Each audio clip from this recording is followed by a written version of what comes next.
Welcome to economics class. आज हम आपको इलास्टिसिटी ऑफ डिमांड को कैसे मेजर किया जाता है, उसके लिए क्या फार्मूला है, ये हम बताएंगे। तो देखते हैं measurement of price elasticity of demand. हम लोग के सिलेबस में परसेंटेज चेंज मेथड ही है, तो उसी को हमें बतानी है। इसका फार्मूला ये है, elasticity of demand ED is equal to percentage change in demand upon percentage change in price. तो डिमांड में जो परसेंटेज चेंज आएगा और प्राइस में जो परसेंटेज चेंज है, दोनों का जो रेशियो है वो होगा इलास्टिसिटी ऑफ डिमांड। उसको इस तरह से भी दिखा सकते हैं, delta Q upon delta P into P by Q। अब ये क्या है, where delta Q is equal to change in quantity demanded, delta P change in price. ये Q है ओरिजिनल क्वांटिटी, जो शुरू में क्वांटिटी दिया रहेगा, और P है ओरिजिनल प्राइस, जो शुरू में प्राइस दिया रहेगा। तो ये है फॉर्मूला। इसमें ये एक बात है, if the result of the above equation is 1, demand is elastic. अगर 1 आता है तो उसको हम लोग इलास्टिक कहेंगे। When the result is more than 1, demand is more elastic. And अगर 1 से ज़्यादा आएगा हम लोग कहेंगे मोर elastic. And when it is less than 1, demand is less elastic और इन इलास्टिक। अगर 1 से कम आएगा तो उसको हम लोग लेस इलास्टिक या इन इलास्टिक कहेंगे। इस बात को आपको अगर रिमार्क देने के लिए कहा जाएगा तो आप ये दे सकते हैं। एक और बात है, elasticity is always negative since either of delta Q और डेल्टा P इज नेगेटिव। ये फिगर ऑलवेज नेगेटिव होता है क्योंकि इन दोनों में से एक जो है ऑलवेज घटता है और दूसरा बढ़ता है।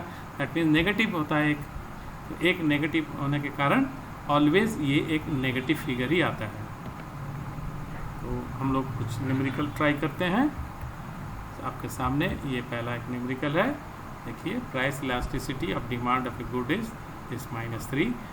80 units of this good are bought at a price of ₹5 per unit. How many units will be bought at a price of ₹4 per unit? इसको ट्राई करते हैं हम लोग, आप भी करिए फार्मूला से। तो ये है क्वेश्चन गिवन, दिया हुआ है। अब इसको हम लोग करेंगे। Given price elasticity of demand, ये दिया है, देखिए ED कितना दिया है, -3 ये है, तो ये दिया हुआ है। और Q 80 units of good are bought, तो ये ओरिजिनल जो डिमांड है पहले का 80 है। फिर P है ओरिजिनल प्राइस, ये है 5। ये देखिए bought at A price of ₹5 per unit, तो ये P हो गया हमारा। इसके बाद है Q1, मतलब change in demand. How many units will be bought, ये पूछ रहा है, Q1 जो है पूछा जा रहा है। और क्या दिया है, चेंज प्राइस जो है P1, ये है 4, देखिए ये 4 है, तो ये दिया हुआ है और हमें ये कैलकुलेट करना है Q1। तो कैसे करें, इसका मतलब और क्या चीज़ पता है, देखिए डेल्टा Q का मतलब होता है Q1 माइनस Q। तो Q1 हमें पता नहीं है और Q पता है, तो अभी इसको कैलकुलेट नहीं कर पाएंगे हम लोग। और डेल्टा P का मतलब होता है P1 माइनस P, तो P1 और माइनस P1 और P ये है, तो 4 - 5 इक्वल टू -1। तो ये हो गया। अब जो भी ज़रूरत की चीज़ें हम लोग कर लिया है, अब हमें इसको कैलकुलेट करना है। अब उसका फार्मूला क्या है, we know that ED is equal to delta Q upon delta P into P by Q। ये फार्मूला बताया अभी। तो इसमें आप बस वैल्यू रखते चलें। इसमें ED ये -3 है, तो इसको रख दिया -3। डेल्टा Q ये हमें पता नहीं है, ये ऐसे ही रख दिया। और डेल्टा P ये -1 आया, ये रख दिया। और P है 5, ये रख दिया। और Q है 80, ये रख दिया। और इसको इधर ले आए, इसको कैलकुलेट करना है, तो ये जो नीचे जो भी चीज़ें ऊपर आ जाएगा और ये नीचे चला जाएगा, तो ये होगा। इतना मैथमेटिकल कैलकुलेशन तो आप कर सकते हैं। और delta Q is equal to देखिए ये प्लस हो जाएगा 3 इंटू ये कट के 16, 3 इंटू 16 दैट इज़ ये 48 हो जाएगा डेल्टा क्यू, मतलब इसका वैल्यू हो जाएगा 48। अब ये पता है और ये भी पता है तो ये निकल जाना चाहिए, तो यही करेंगे। Now delta Q is equal to Q1 minus Q ये है, तो इसमें और डेल्टा क्यू हमारा 48 है, रख दिया Q1 माइनस 80 क्यू के वैल्यू रख दिया, तो इससे हम लोग सॉल्व कर सकते हैं। Q1 हो जाएगा, ये आपका इधर आ जाएगा प्लस हो जाएगा तो 128, तो Q1 हमारा 128 निकल गया। ये है चेंज क्वांटिटी डिमांडेड, इतना क्वांटिटी डिमांड होगा, तो इस तरह से कैलकुलेट किया जाता है। ठीक है, एक क्वेश्चन और हम लोग कर लेते हैं इस पर। देखिए, the market demand for a good at ₹5 per unit is 100 units, when price change market demand rises to 150 units, find out the new price if price elasticity of demand of that good is -2.5। तो देखिए इस question को ध्यान से।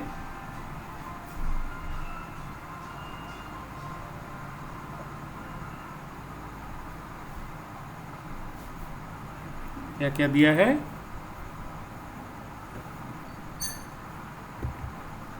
ED दिया है -2.5, Q है 100, P है 5, ये क्यू देखिए 100 दिया है, पी 5 दिया है, और Q1 क्या है देखिए, when price change market demand rises 150, तो ये Q1 होना चाहिए, ये Q1 है। P1 क्या है, चेंज प्राइस देखिए दिया है, न्यू प्राइस ये देना कैलकुलेट करना है, तो क्वेश्चन मार्क लगा दिया। और डेल्टा क्यू होगा Q1 माइनस क्यू, तो यहाँ पे ये दोनों चीज़ दिया है 150 और 100, तो ये 50 हो जाना चाहिए, ये 50 हो गया। और डेल्टा पी का फार्मूला है P1 माइनस पी, तो P1 पता नहीं है इसलिए इसको हम लोग सीधे कैलकुलेट नहीं कर पाएंगे, ऐसे ही रख देते हैं अभी। वो हमें इसको कैलकुलेट करना है, इसका हेल्प लेंगे हम लोग आगे चल के। तो ये पता है, दैट इज़ ये अगर कैलकुलेट कर लें तो हो जाएगा। वी नो दैट ये फार्मूला है हमारा, इसमें हम लोग ये रख देते हैं वैल्यू -2.5 ये दिया है, इसको रख दिया। और डेल्टा क्यू है 50, ये रख दिया। डेल्टा पी निकालना है, पी हमारा 5 है, ये रख दिया। और क्यू है 100, इसको भी रख दिया।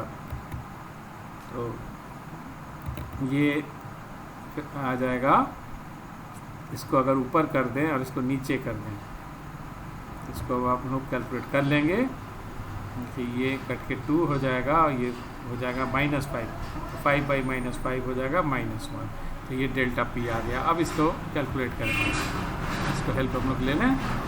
डेल्टा की इज इक्वल टू -1, ये -1 रख दिया, P1 है -5, और अब ये इधर आ जाएगा तो ये +5 हो जाएगा, -1 4, तो मेरा P1 भी निकल गया। तो यही तो कैलकुलेट करना था, तो ये निकल गया। चेंज प्राइस जो है 4 होना चाहिए। ठीक है, इस तरह से कैलकुलेट करते हैं। एक क्वेश्चन और हम लोग देख लें। A consumer purchased 10 units of a commodity. When its price was ₹5 per unit, he purchased 12 units of the commodity. When its price falls to ₹4 per unit, what is the price elasticity of demand for the commodity at that price? जल्दी से इसका भी solution हम लोग देख लेते हैं। आप ऐसे फ्रीज करके कैलकुलेट कर सकते हैं, फिर आपको देखना चाहिए। तो देखें क्या क्या दिया है इस क्वेश्चन में। ये सारे चीज़ में देखें कौन कौन से वैल्यू हमें पता है। इस क्वेश्चन में ईडी आपको निकालना है, what is the price elasticity of demand, तो ये निकालना है हमें। और इनमें से वैल्यू देखिए क्या क्या पता है। क्यू है 10, ये कंज्यूमर परचेज 10 यूनिट्स, तो 10 ले लिया। पी ये 5 है, तो ये देखिए 5 है। Q1 क्या है, चेंज, ही परचेज 12 यूनिट्स, ये तो 12 यूनिट्स जो है Q1 हो गया। When its price falls to ₹4, तो ये P1 जो चेंज प्राइस है 4, तो ये 4 हो गया। तो अब डेल्टा क्यू निकालना है। डेल्टा क्यू क्या हो जाएगा, Q1 माइनस क्यू, तो 12 minus 10, Q1 minus Q, 12 minus 10 हो जाना चाहिए 2, ये 2 हो गया। और डेल्टा पी क्या है, P1 माइनस पी, तो P1 है 4 और -5, यही होगा 4 - 5 होगा -1, तो ये हो गया -1। We know that. अब हम लोग फिर से फार्मूला का यूज़ करेंगे, ये फार्मूला है इसको, अब इसको मैं वैल्यू बस रख देंगे।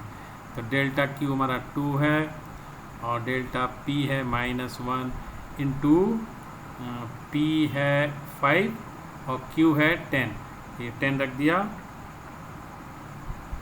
तो ये हो जाएगा, देखिए 1/2 हो जाएगा, 2 कट जाएगा तो ऊपर 1 और -1, इट शुड बी -1, क्योंकि नीचे नेगेटिव है तो ये हमारा, ये देखिए नेगेटिव में आ गया -1। तो इस तरह से ये निकल गया। ठीक है, एक और क्वेश्चन हम लोग देख लें, अच्छे से समझ में आएगा। तो ये है, when the price of a commodity is 20 per unit, its quantity demanded is 800 units. When its price rises by ₹5 per unit, its quantity demanded falls by 20%। Calculate its price elasticity of demand. Is its demand elastic? Give reasons for answer. तो इसमें देखिए percentage का use किया, तो हम चाहते हैं कि एक न्यूमेरिकल आपको इससे भी समझा दें, परसेंटेज का जो हमारा फॉर्मूला था। तो ये है क्वेश्चन को। अब हम लोग देखें इस क्वेश्चन में हमें क्या क्या चीज़ें दिया हुआ है। तो given percentage change in demand, ये दिया है percentage 1/80 when its price rise its quantity falls by 20%। तो ये देखिए यहाँ पे ये 20% है चेंज। और calculation of percentage change in price, तो percentage change in price calculate कर लें। Given P is equal to 20 दिया है, ओरिजिनल प्राइस 20 है, और डेल्टा P 5 दिया है, क्योंकि राइजेस बाई 5 पर यूनिट दिया है, दैट मीन्स चेंज जो है 5 है। ये हो गया। इसको हम लोग परसेंटेज में कन्वर्ट कर लेंगे। परसेंटेज चेंज इन प्राइस हो जाएगा delta P upon P into 100। तो इस तरह से परसेंटेज निकलता है। तो 5/20 into 100 equal to 25%। That means ये जो परसेंटेज चेंज इन प्राइस हमारा 25% आ गया। अब इसका फार्मूला ये है percentage change in demand upon percentage change in price. तो बस इसको रख देंगे वैल्यू। तो ये 20 है और ये 25 है, ये वैल्यू रख दिया, 4/5 हो गया या 0.8 हो गया। तो ये हमारा आया 0.8 इलास्टिसिटी ऑफ डिमांड। अब हमें ये बताना है कि इज इट्स डिमांड इलास्टिक, तो और उसका रीज़न भी बताना है, इलास्टिक है या नहीं, और जो भी है उसका रीज़न भी बताना है। तो इसको हम लोग करते हैं इस पार्ट को। तो यहाँ पे हम लोग इसका जवाब देंगे। Elasticity of demand is equal to 0.8 है। तो अब ये 1 से कम है, तो उसके लिए क्या कहा था, since elasticity of demand is less than 1, इस हालत में इट इज़ लेस इलास्टिक और इन इलास्टिक, यही कहेंगे, यही बताया था ना कि अगर 1 से कम होगा तो लेस इलास्टिक कहेंगे या इन इलास्टिक कहेंगे। तो इस तरह से इसको करना है। तो ऐसा है, दोनों ही मेथड समझ में आ गया है। परसेंटेज वाले से करिए या दूसरे वाला जो फार्मूला है उसका भी यूज़ करिए। तो इतना ही कहना है आपको।